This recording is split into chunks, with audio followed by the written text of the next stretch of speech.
Doctor Aziz Nadaf यांचा मी सुरुवातीला विद्रोही सांस्कृतिक चळवळीच्या वतीनं त्यांचं स्वागत करते, त्यांना विद्रोही सलाम करते. थोडक्यात डॉक्टर नदाफ सर हे अमरावती येथे झालेल्या 4थ्या विद्रोही साहित्य संमेलनाचे अध्यक्ष होते. त्यांनी एका शाहिरी परंपरेतला ते स्वतः एक भाग आहेत. त्यांनी शाहीर फाटे यांच्याही कलापथकामध्ये काम केलेलं आहे. अमर शेखांचे ते शाहीर अमर शेखांचे ते सहकारी राहिलेले आहेत. आणि ही शाहिरी सादर करणं, शाहिरी लिहिणं, शाहिरी गाणं या सगळ्या सोबतच एक विचारांची लढाई त्यांनी सातत्यानं आपल्या सोबत केलेली आहे, आपल्या आधीपासूनच्या काळापासून केलेली आहे. विचारांच्या लढाईमध्ये त्यांनी अनेक पुस्तकं ही लिहिलेली आहेत. म्हणजे महात्मा फुले आणि मुसलमान हे पुस्तक असेल किंवा दिग्नाक प्रकाशनानं काढलेलं शाहीर अमर शेख यांचं चरित्र, जे मराठीतलं पहिलं चरित्र आहे, ते नदाफ सरांनी लिहिलेलं आहे. वेदना काव्य संग्रह हा छंद गझलांचा, मानवी तो सूर्य आज आला हा गझल संग्रह, गीत छत्रपती, शाहिरी वाङ्मय, भटकंती, कथा एका विश्वासाची, शाहीर फाटेंच्या संबंधातलं त्यांचं संपादन आहे. मंडल अहवाल आणि मुस्लिम आणि सच्चर समितीनंतरचं एक त्यांचं पुस्तक आलेलं आहे. म्हणजे महाराष्ट्रामध्ये जेव्हा जेव्हा एक वैचारिक वादळ उभं राहिलं त्या वेळेला योग्य हस्तक्षेप करत आपली जनतेच्या बाजूची शाहिरी सुद्धा, आपला सांस्कृतिक लढा सुद्धा आणि एक वैचारिक हस्तक्षेप हा डॉक्टर अजीज नदाफ सर यांनी सातत्यानं केलेला आहे. मी डॉक्टर अजीज नदाफ सर यांना विनंती करते की त्यांनी साहित्यरत्न कॉम्रेड अण्णाभाऊ साठे यांच्या झंझावाती संपूर्ण कारकिर्दीवर प्रकाश टाकावा आणि आपल्या व्याख्यानाला सुरुवात करावी. Doctor Aziz Nadaf sir. काम है मेरा तगय्युर, नाम है मेरा शबाब. काम है मेरा तगय्युर, नाम है मेरा शबाब. मेरा नारा इन्कलाबो इन्कलाबो इन्कलाब. असं जोश मर्यादावादी म्हणतात की परिवर्तन करणं माझं काम आहे, कारण माझं नाव शबाब आहे, तारुण्य आहे. तरुणपणीच माणूस परिवर्तन करू शकतो. आणि माझी जी घोषणा आहे, कारण माझी घोषणा आहे इन्कलाबची, क्रांतीची. आणि क्रांती म्हणजे परिवर्तन हे तरुण वर्गच करू शकतो. आणि आश्चर्य म्हणजे असं आहे, अण्णाभाऊ काय, अमर शेख काय किंवा गवाणकर काय, हे 50 वर्षापूर्वीची गोष्ट आहे. ते त्या काळात तरुणच होते आणि म्हणून या क्रांतिकारक लढ्यामध्ये ते सामील झाले. अण्णाभाऊंची गाणी, अमर शेखांची गाणी, वसंत बापटांची गाणी ही तालुका लेवलपर्यंत आली होती असा त्याचा अर्थ होता. आणि माझ्या स्वप्नातही नव्हतं शाहीर अमर शेख, अण्णाभाऊ आणि गवाणकर बरोबर एकाच वाड्यात आम्ही राहू असं मला स्वप्नातही वाटलं नव्हतं. परंतु 1958ला म्हणजे 12 वर्षानंतर 57ची आपली संयुक्त महाराष्ट्राची लढाई संपली होती. त्या काळामध्ये पंढरपूर मतदारसंघातून भाई राऊळ हे निवडून आलेले होते. पण दुर्दैवानं त्यांचं एकाच वर्षात निधन झालं. आणि त्या निमित्ताने 1958 साली पंढरपूर मतदारसंघामध्ये माझ्या आठवणीप्रमाणे ॲडव्होकेट पटवर्धन हे सभावादी पक्षाचे उमेदवार संयुक्त महाराष्ट्र समितीच्या वतीनं उभे होते. आणि त्या निमित्तानं 1957ची सगळी लढाई जिंकली असल्यामुळं थोडक्यात विधानसभा हुकलेली होती. अगदी 28 आमदारामुळे हुकली होती. ती गुजरातीमुळेच ते हुकलेली होती. आणि अशा परिस्थितीमध्ये ॲडव्होकेट पटवर्धनांचा संयुक्त महाराष्ट्र समितीचे उमेदवार म्हणून प्रचार करण्यासाठी शाहीर अमर शेख आणि कलापथक आलं, शाहीर फाटे आणि कलापथकही आलं, शाहीर जंगम स्वामी तेही आले. आणि या सगळ्यांना एकाच वाड्यात, हरदास वाडा मला आठवतं त्याप्रमाणे, त्या वाड्यात आम्हाला एकाच वाड्यामध्ये सगळ्या शाहिरांना ठेवलेलं. अर्थात रात्री कार्यक्रमाला जाणे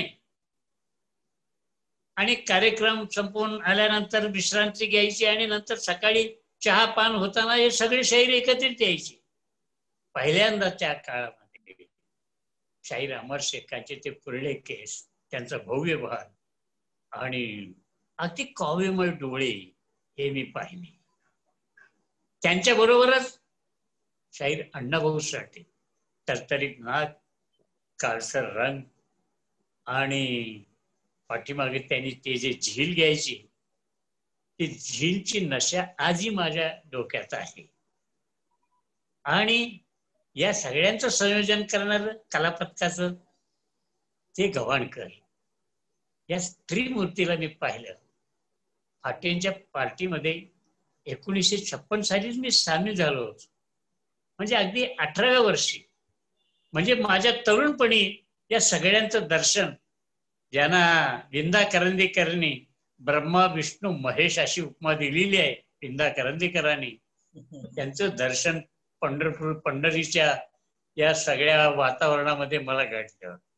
त्याचबरोबर चौथे शाहीर जे होते ते शाहीर जंगम स्वामी, ते सुद्धा अत्यंत फरडे वक्ते होते, एकटेच असायचे ते आणि डब घेऊन एकटेच ते भाषण करायचे, बोलायचे. त्याच काळामध्ये एस.एम. जोशी आले, प्रके अत्रे आले, क्रांतिसिंह नाना पाटील आले, कॉम्रेड दत्ता देशमुख आले, कर्मवीर दादासाहेब गायकवाड आले. अरे या सगळ्यांचं दर्शन त्या काळामध्ये 10-15 दिवसात माझ्या निदर्शनास आलं. आणि हे सगळं काय चाललेलं हे सगळं जेव्हा मी त्याचा विचार करू लागलो, विशेषतः शाहीर फाटे यांच्या बरोबर मी जवळजवळ 50 वर्षे राहिली माझ्या आयुष्यातली. त्यांच्यामुळं सातत्याने या शाहिरी वाङ्मयाशी, शाहिरांच्या कार्यक्रमाशी माझा संबंध राहिला. कारण त्याच्यानंतर मला आठवतं 1958 नंतर जवळजवळ 63-64 पर्यंत दरवर्षी शाहीर अमर शेखाबरोबर अण्णाभाऊ साठे यायचे. आणि त्या काळामध्ये वैरागला आमदार चंद्रकांत निंबाळकर हे दरवर्षी तिथं कार्यक्रम ठेवायचे. आणि त्या कार्यक्रमामध्ये अकलेची गोष्ट, बंडा गवळीचे ते भूमिका करायचे, शेटजीच्या इलेक्शन मध्ये धुंडी कामगाराची भूमिका करायची, तर देशभक्त घोटाळे यामध्ये ते हायब्रिडची भूमिका करायची. आश्चर्य म्हणजे हे 2 लोकनाट्य त्यांनी लिहिली होती, परंतु देशभक्त घोटाळे हे लोकनाट्य गव्हाणकरांनी लिहिली होती. मी आपल्याला हे सांगू इच्छितो की त्रिमूर्ती एकत्रितच राहत होती. अण्णाभाऊ, अमर शेख आणि गव्हाणकर आणि शाहीर फाटे, हा त्रिवेणी संगमाच्या आधी काय आहे हे मी सांगणार आहे. पण एकदा त्रिवेणी संगम झाला, तिघांचा प्रवाह एक होतो, हे वेगळे काढणं अवघडच आहे. हा अण्णाभाऊंचा प्रवाह, हा अमर शेखांचा प्रवाह, गव्हाणकरांचा प्रवाह, हा शाहीर फाटेचा प्रवाह, असं वेगळं आपल्याला काढता येणार नाही. कारण ही एक ध्येयवादानं या रणांगणात उतरलेली माणसं आहे. अण्णाभाऊ आले वाटेगाववरून. 18 वर्षाचे असताना अण्णाभाऊ मुंबईला चालत आले आपल्या वडिलांच्या बरोबर. मग रेल्वेमध्ये कोळसा घालणे इंजिनामध्ये किंवा फेरीवाल्यावर पाठीमागे फिरणे, आणि हे मला याचं आश्चर्य वाटते आयुष्यात माणसाचं कसं घडतं बघा. ज्या लेबर कॅम्पमध्ये, माटुंगा लेबर कॅम्पमध्ये अण्णाभाऊ राहिले, वाढले, त्याच लेबर कॅम्पमध्ये 1999 साली पहिले विद्रोही साहित्य संमेलन झालं. त्यावेळी अण्णाभाऊंचा तो सगळा परिसर पुन्हा एकदा मला पाहायला मिळाला. म्हणजे हा जो भाग आहे, या दृष्टीनं त्यांची ही जी भूमिका आहे त्या भूमिका मी पाहिल्या. प्रत्यक्ष 10-15 दिवस राहायला मिळालं, सहवास मिळाला. जेव्हा आपण असं पाहतो की ते तर निरीक्षर होते. श्रीकृष्ण पोळे म्हणतात की या निरक्षर माणसानं अक्षरवाईन वाङ्मय निर्माण केलं, अमर वाङ्मय निर्माण केलं, की ज्या वाङ्मयाची जगातल्या 14 भाषेत अनुवाद झाले. मराठीतल्या कोणत्याही लेखकाला हे भाग्य मिळालेलं नाही, हे आपण लक्षात घ्यावं. त्या दृष्टीनं ते अमर शेखाबरोबर केवळ कलावंत म्हणून होते. काही वेळेला ते दिमडी वाजवायचे, काही वेळेला ते डफ वाजवायचे, काही वेळेला ते ट्रिंगल वाजवायचे आणि पाठीमागं झील द्यायला ते असायचे. काही गाण्यातून जे नृत्य व्हायचं ते नृत्य सुद्धा शाहीर अमर शेखाबरोबर मला आठवतं की ते जे नृत्य आहे ते त्यात सुद्धा ते पटायचे होते. डोंगरी शेत माझं गहू बिनू किती, हे सगळं केशरबाईच होते ना ते नृत्य, सामुदायिक नृत्य, याला आपण लोकनृत्य म्हणू. अशा प्रकारचं हा जो भाग आहे अण्णाभाऊंचा, त्या दृष्टीनं मी त्यांचा अभ्यास करायला लागलो की नेमकं काय झालंय.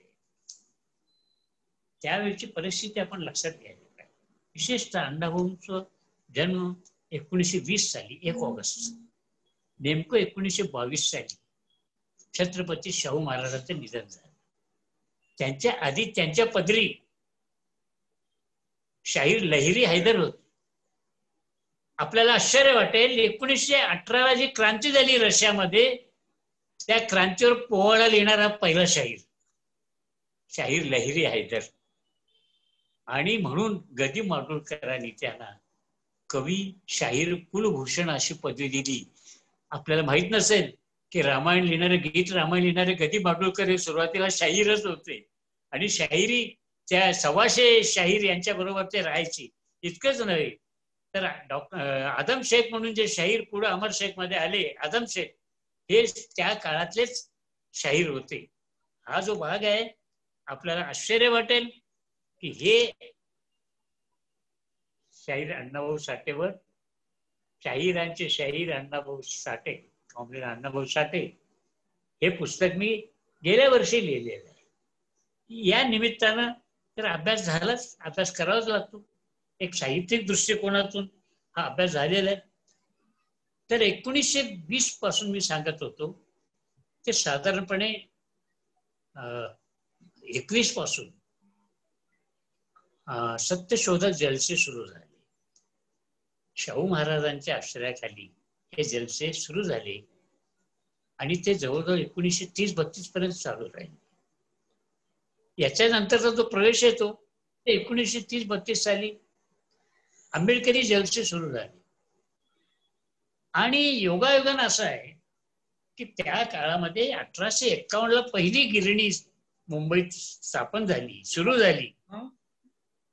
पुढं या एका गिरणीचे झाले 80 गिरणी. म्हणजे 1940 सालापर्यंत 80 गिरणी 90 वर्षामध्ये निर्माण झाल्या. लाखो कामगार झाले. लाखो कामगार खेड्यापाड्यातून या गिरण्यातून आले आणि चाळ संस्कृती सुरू झाली. त्या काळात अनेक चाळीमध्ये हे कामगार राहत होते. अत्यंत चाळींची गैरव्यवस्था, पाणी नाही, संडासाची सोय नाही, कसलं मैदान नाही, सांस्कृतिक कार्यक्रमाचं काही ठिकाण नाही. अशा अवस्थेमध्ये आपण हे पाहिलं पाहिजे की कोणत्या परिस्थितीत ही शाहिरी जन्माला आली. तोपर्यंत जी शाहिरी होती ती सगळी शृंगारिक शाहिरी होती, शृंगारिक रचना सादर करायच्या. पण या गिरणी कामगारांची एक संस्कृती निर्माण झालेली होती. ते भजनं म्हणायचे, आपल्या गावाहून आलेले काही लोकगीतं म्हणायचे आणि या पद्धतीनं त्यांचा हा कार्यक्रम चालू असताना विविध पक्ष, मला आठवतं 1920 साली आयटकची स्थापना झाली आणि त्यानंतर 1925ला कम्युनिस्ट पक्षाची स्थापना झाली. 1934ला समाजवादी पक्षाची स्थापना झाली. 1948ला शेतकरी कामगार पक्षाची स्थापना झाली. आणि हे सगळं हे एकत्रित कामगारांच्या लढ्यासाठी, कामगारांच्या मागण्यासाठीच हे सगळे एकत्रित होते. त्यांचे प्रवाह जरी वेगवेगळे असले तरी स्वातंत्र्य चळवळीत हे सर्व जण एकत्रितच राहत होते, हे लक्षात आपण घेतलं पाहिजे. कामगारापुरते हे त्या त्या पक्षाचे, आता त्यावेळीच्या प्रजा समाजवादी पक्षाचे किंवा संयुक्त समाजवादी पक्षातर्फे सुद्धा लीलाधर हेगडे होते, वसंत बापट होते. त्याप्रमाणे 1944 पहिला जो कार्यक्रम लाल बावट्याचा झाला तो टिटवाळ्याला. म्हणजे अण्णाभाऊ हे आले सांगली हो, शाहीर अमरशेख काय गेले हे बार्शी हो, तर शाहीर गवाणकर आले कोल्हापूर, ते शाहीर नारायणवाडीकरांचे शिष्य होते. या दोघांच्या दृष्टीने पाहिलं तर शाहीर गवाणकर हे शाहीर याच्यामध्ये अधिक प्रवीण होते असं म्हणायला हरकत नाही, कारण ते अगदी लहान वयात शाहीर नानिवडेकर यांच्याच पथकात आले होते. या दृष्टीने आपण जेव्हा असं पाहतो की शाहीर आत्माराम पाटील म्हणतात की हा जो फॉर्म होता शाहिरीचा त्या काळातला, तो शाहिरीचा फॉर्म हा शृंगारिक असा होता, हा शृंगारिक होता फॉर्म. तो फॉर्म जो आहे 1948 बाळासाहेब खेर मंत्रिमंडळ असताना त्यांनी तमाशा हा जो भाग आहे शृंगारिक भाग आहे म्हणून त्यावेळी तमाशावर त्यांनी बंदी घातली होती. आणि तोपर्यंत काय होतं, या सगळ्या तमाशाचे भाग घेऊन कामगारांना एकत्रित करण्याचं काम, कामगारांना दिशा देण्याचं काम हे सगळी शाहीर मंडळी करत होती. परंतु 40 कॉम्रेड PC जोशी यांनी हा सांस्कृतिक विभाग हा चालू केला की ज्याच्यामधून संस्कृती, साहित्य, संगीत, कला या सगळ्या कलामधून हे लोकांना मार्गदर्शन करण्यासाठी, वर्गीय लढ्याला तयार करण्यासाठी हे सगळी शाहीर मंडळी बदलली. म्हणजे फॉर्म जो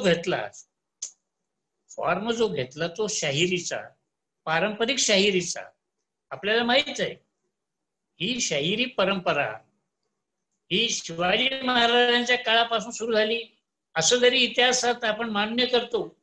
आगिनदासाला पहिला शाहीर असं मानतो आपण, पण तसं नाहीये. प्रत्यक्षात 1604 शाहीर गरीब अब्दुल होते. त्याचं काय करायचं?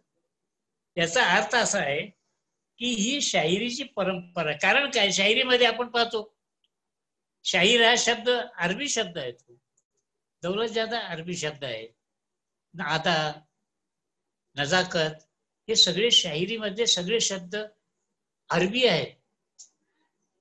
हा जो भाग आहे अरबीचा या शायरीमध्ये कसा आला, त्याचा अर्थ असा आहे की शिव काळाच्या पूर्वी ही शाहिरी चालत आलेली होती. शिव काळात ही शाहिरी जरी म्हणजे ही असली तरी या शाहिरीमध्ये जो भाग होता तो लावण्याचा, त्यामध्ये बदल केला. आत्माराम पाटील असं सांगतात की अण्णाभाऊंनी शाहिरीचा फॉर्म घेतला, आपल्या शाहिरीसाठी तमाशाचा फॉर्म घेतला, पण शाहिरीचा तमाशा केला नाही.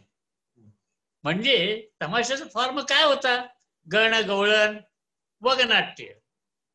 तर गणाच्या ऐवजी अण्णाभाऊ साठेने गण हा लोकांचा मांडला, नेत्यांचा मांडला, शिवरायांचा मांडला, लोकमान्यांचा मांडला. म्हणजे पूर्वीचा जो जन होता तो गणरायाचा त्यांनी जनराया करून टाकला. तर या दृष्टीनं या शाहिरीचं परिवर्तन घडल्यानंतर मात्र अण्णाभाऊंनी म्हणजे जो फॉर्म स्वीकारला तमाशाचा, त्याचं कारण मी सांगत होतो की 1948 खेर मंत्रिमंडळ होतं, बाळासाहेब खेर मंत्रिमंडळ, त्यांनी तमाशावर बंदी घातली. आणि हे तोपर्यंत तमाशा म्हणूनच हे सगळे गिरणी कामगार करमणूक करून त्याच्यातून हे मार्गदर्शन करत होते सगळ्याच पार्ट्या. आणि जेव्हा बंदी घातली तेव्हा शाहीर अण्णाभाऊ साठेनं जाहीर केलं की शाहीर अण्णाभाऊंचा कार्यक्रम होणार आहे म्हणून. सगळा पोलीस बंदोबस्त लागला. आणि अण्णाभाऊ साठेंनी त्या काळात सांगितलं की कामगारांनो, मायबाप सरकारनं तमाशावर बंदी घातलेली आहे, तेव्हा आपल्याला आपण नेहमी जो फॉर्म तमाशाचा होता तो आपल्याला मिळणार नाही, तो तमाशा आम्हाला करता येणार नाही, आम्ही तुम्हाला लोकनाट्य सादर करणार. सगळे पोलीस सुद्धा चक्रावले. हे लोकनाट्य काय भानगड आहे? तमाशाचा फॉर्म घेऊन त्यांनी त्याला नाव लोकनाट्य दिलं. आणि हे मराठी साहित्यामधलं पहिलं नाट्याला दिलेलं स्वरूप नाव लोकनाट्य हे अण्णाभाऊ साठेने दिलं. त्या 48च्या त्या संग्रामामध्ये हे लोकनाट्य आलं.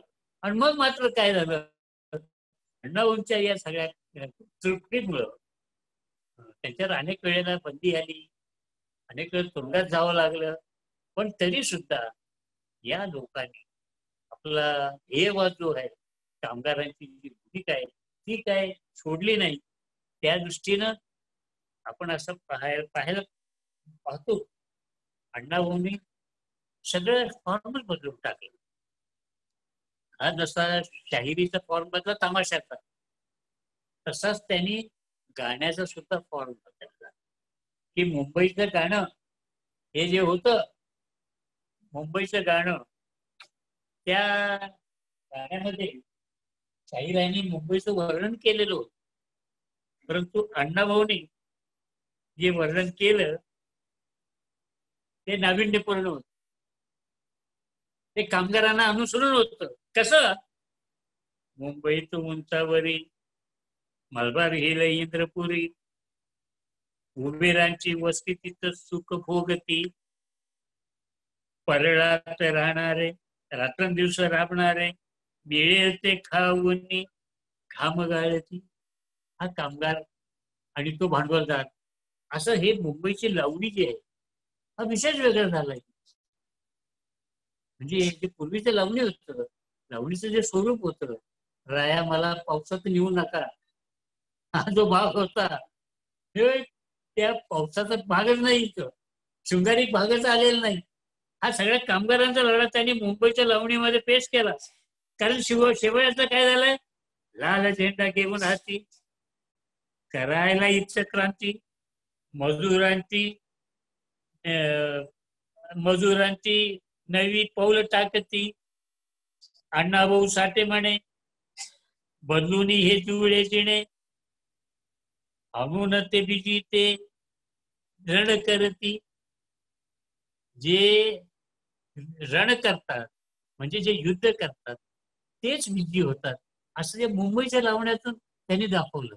म्हणजे पूर्वीची जी शृंगारिक लावणी होती त्याला एकदम त्यांनी कलाटणी दिली. आणि ही लावणी अत्यंत गाजली.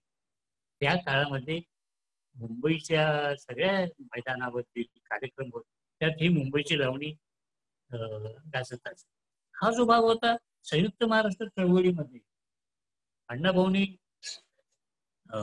पुढं जे निर्माण केले त्याची हे अजून एक तुम्हाला आश्चर्य वाटेल. 1952 साली त्यांनी जो पोवाडा लिहिला तो पोवाडा होता मुंबईचा गिरणी कामगारांचा पोवाडा.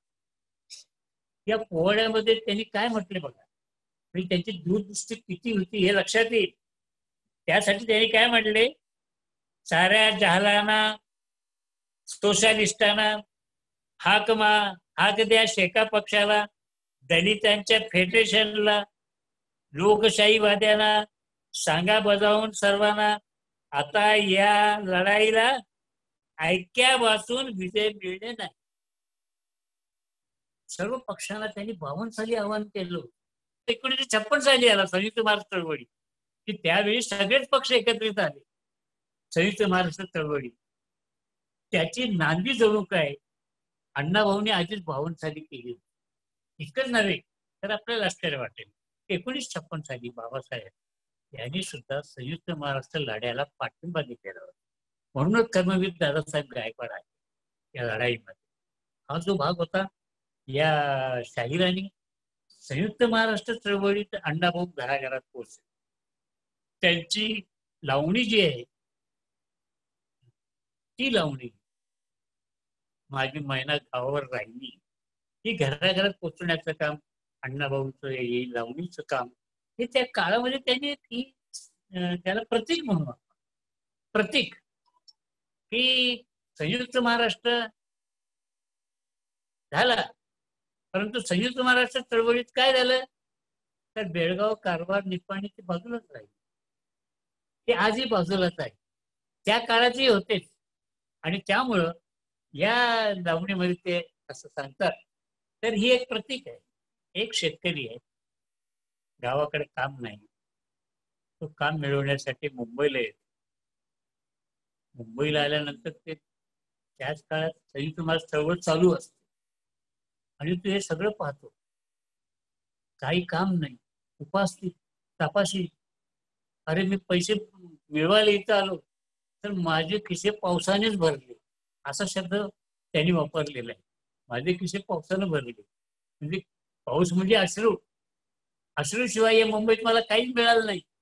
आणि त्या महिनेला तो आश्वासन देतो, त्या महिनेला तुम्ही आता हे करीन ते करीन, मी आता मुंबईला जाईन, पैसा मिळवीन, तुला बजेटिंग करीन, तुला लुगडे घेईन, तुला हे सगळं जे आहे ते सगळं तो विसरतो. आणि तो त्या महिनेला हे जे सामाजिक स्वरूप दिलंय, माझी मैना माझी मैना माझी मैना गावावर राहिली, माझ्या जीवाची होते काहिली, माझी मैना गावावर राहिली, माझ्या जीवाची होती काहिली. हे कसं आहे, ते कामगाराला उद्देशून लिहिलेलं गाणं असं वाटतं. परंतु नंतर जे त्यांनी संयुक्त महाराष्ट्र चळवळीचं जे सगळं वर्णन केलंय, आणि ही मैना म्हणजे कोण, तरी बेळगाव, कारवार मध्ये राहिलेले सीमावासी जे आजही तिकडेच आहे, हे महाराष्ट्रात येऊ शकलेलं नाही.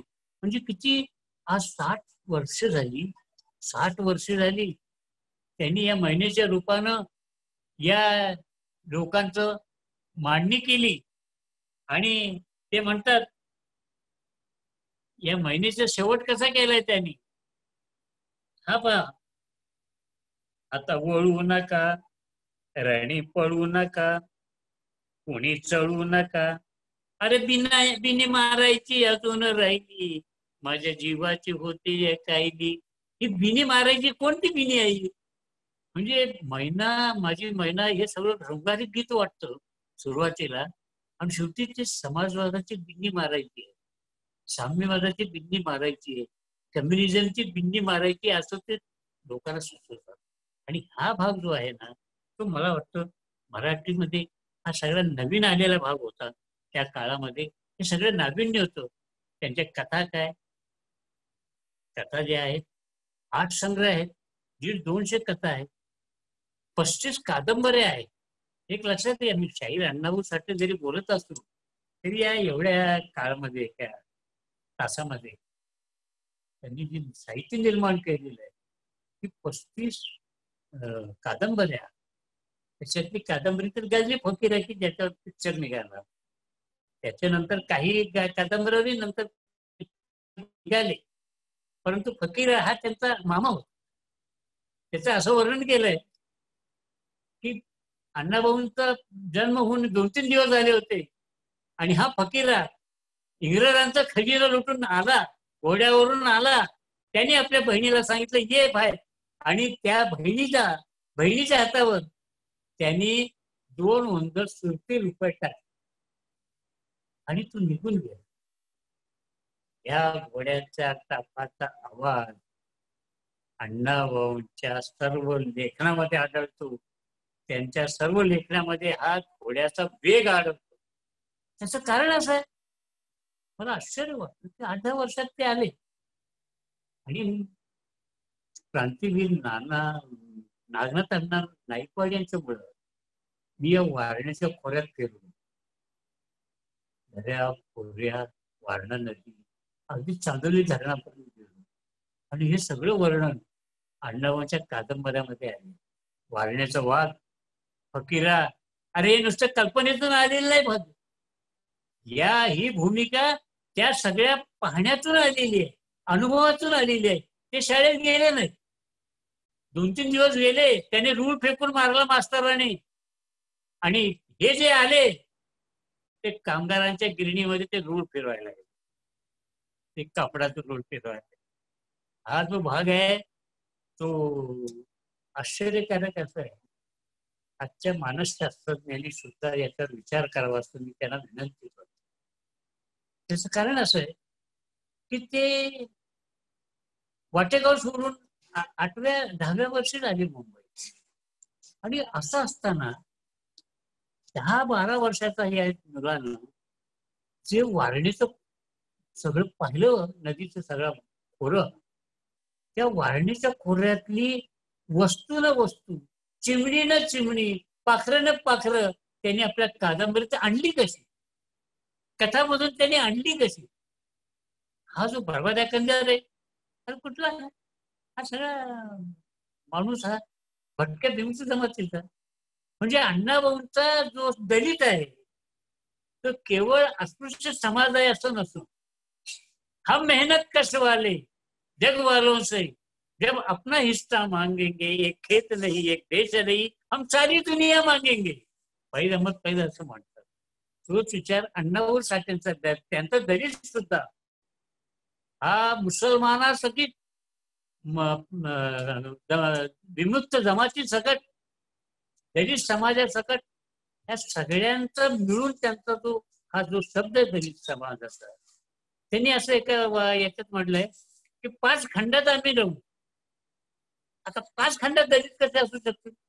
आपली तर दलितांची कल्पना भारतीय, जे आलंय अस्पृश्यता जे भारतामध्ये, ते एका विशिष्ट जमातीकडून आलेलं. आणि अण्णाभाऊ शब्द वापरतात 5 खंडामध्ये. हा दलित 5 खंडामध्ये विखुरलेला आहे. हा वर्ग युद्ध करून हे सगळं जिंकू असं ते सांगतात. म्हणजे या ठिकाणी काय शब्द आला? तो वर्ग युद्धाचा शब्द. हा कारण मास्टर सुद्धा सांगितलं की भारतामध्ये जात हा एक फार मोठा अडथळा आहे विकासामध्ये. 200 वर्षापूर्वी कार्ल मार्क्स सांगतोय की भारताच्या विकासामध्ये जात हा फॅक्टर जो आहे तो अडचणीचा आहे. आणि आज पर्यंत सुद्धा तो चाललेलाच आहे. जात हा जो भाग आहे भारतामध्ये आलेला आणि तो वर्गीय लढा असं मानते.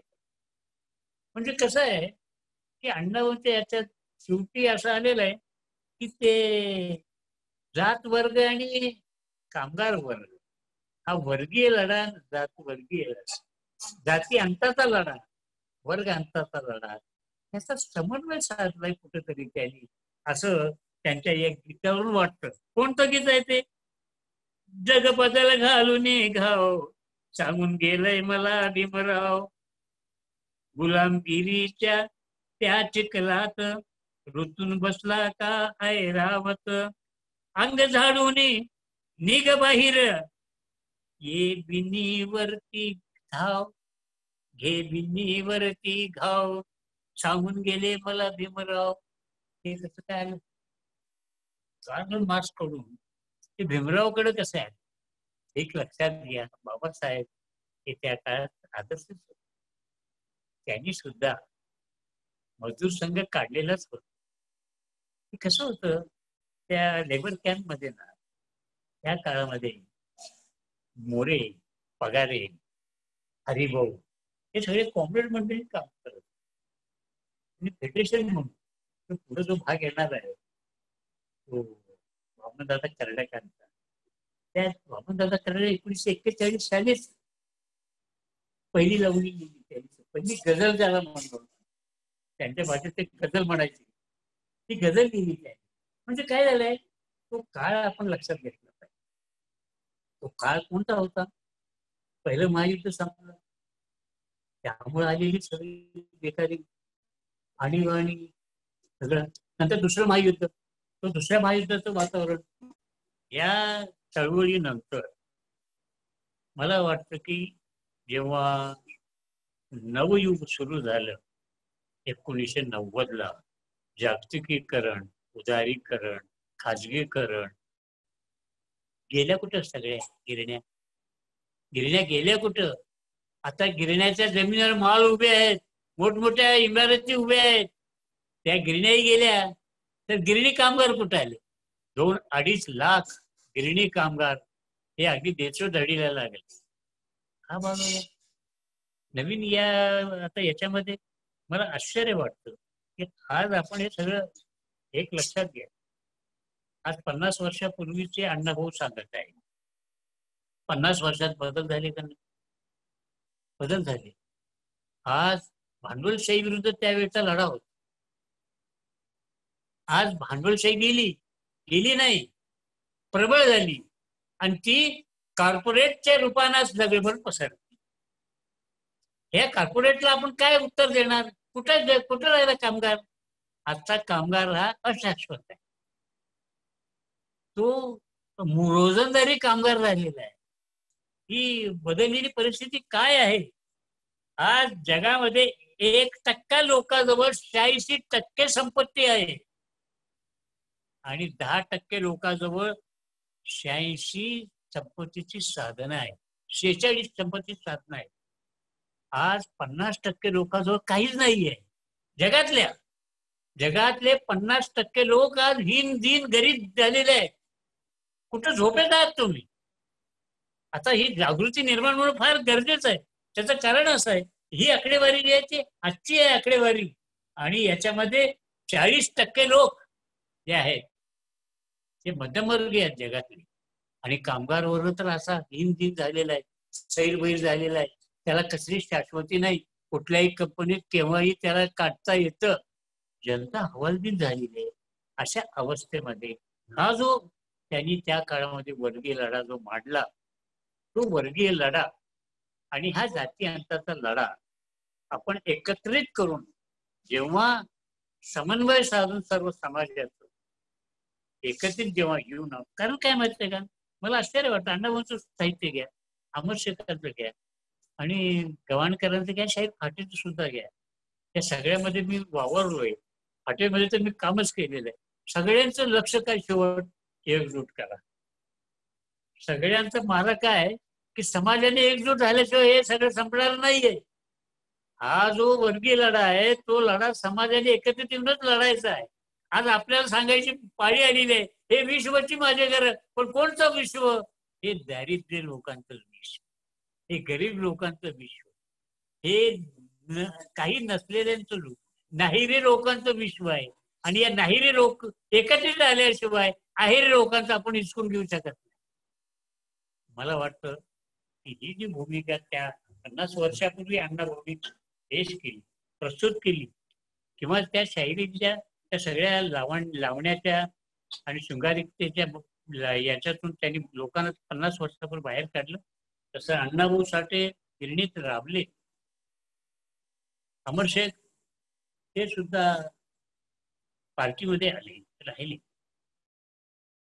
गव्हाणकर हे सुद्धा त्या काळात BA झालेले, इंग्लिश घेऊन BA झालेले शाहीर गव्हाणकर हे होते. नेव्हीची नोकरी सोडून त्यांनी या संग्रामात उडी घेतली. हे लक्षात घ्या तुम्ही. म्हणजे त्या काळामध्ये इंग्रजी घेऊन BA होणारा आणि इंग्रजीचं म्हणजे ज्ञान असलेला असा हा क्लार्क, नेव्हीमध्ये असलेला क्लार्क, परंतु या ध्येयवादासाठी, या वर्गीय लढ्यासाठी त्यांनी एवढा मोठा त्याग केला. शाहीर अमर शेख चित्रपटात होते, असिस्टंट डायरेक्टर होते. शक्य झाल्यास ते मराठीचे डायरेक्टर म्हणूनच पुढे आले असते. परंतु ते सगळे वातावरण बघून ते त्या चित्रपट सृष्टीतून एका वर्षातच बाहेर आले. अण्णाभाऊ तर गिरणी कामगारच होते. त्रासन खात्यात जे तार लावत होते त्या तार लावण्याचे म्हणजे बिंदाकरांनी म्हटलेलं आहे, एकीकडे ते तार लावत होते, दुसरीकडे स्टॅलिन ग्राफचा पोवाडा लिहित होते. काय एक लोक, काय ही शक्ती, समाजाविषयीची काय त्यांची तळमळ, ही तळमळ आज आपण विसरलो आहोत असं मला वाटतं.